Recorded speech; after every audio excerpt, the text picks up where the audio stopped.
How to download Need for Speed Most Wanted on PC or laptop. For that, first of all, open any browser you have on your device. Then, on the searching bar, search for Steam. Then, hit on the official website of Steam. On the right side, you will see searching bar. There, you have to search for Need for Speed Most Wanted.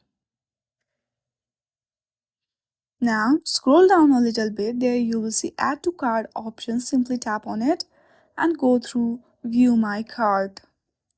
Now from here you have to tap on continue to payment.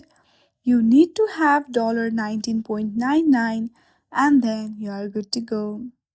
In this way you can easily download Need for Speed Most Wanted.